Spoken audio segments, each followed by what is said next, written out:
What's going on, you guys? I hope you guys are having fun this Halloween, especially during the COVID pandemic. Today I'm actually going to be reviewing a book this time because I haven't reviewed a book in so long.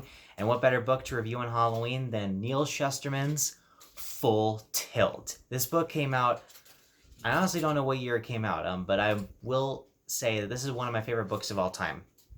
And that's really saying something. This is about a 200-page book.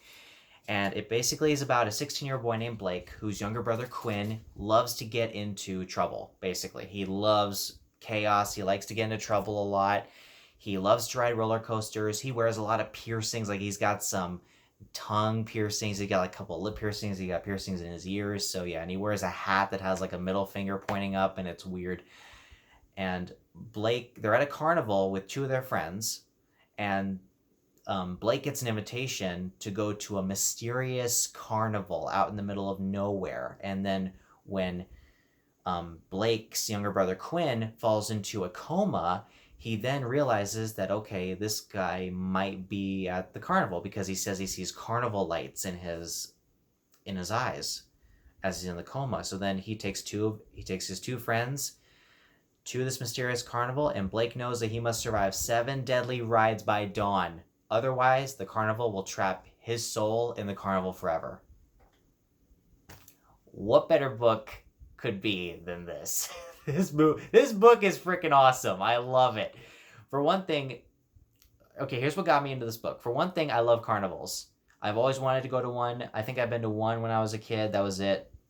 But I've always been fascinated by them because they are frequently used in horror movies. They were used in the new Texas Chainsaw Massacre movie that came out in 2013, which was not that great. It was also used at the very end of Child's Play 3, which I actually do like.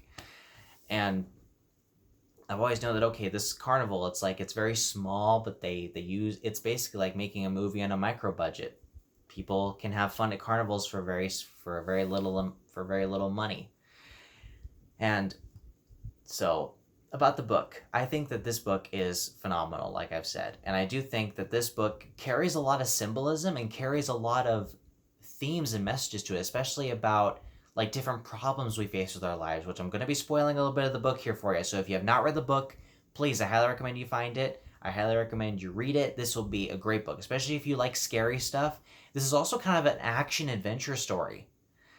So here's what we know about the rides. For the rides, the first one is a carousel, which all the animals are basically mascots because Blake is going off to college soon, and I guess each of the animals that they're riding on could be symbolized as the animals, as the mascots for each of the colleges that Blake signed up for or applied to. So that could be his fear of going to college, going away from home.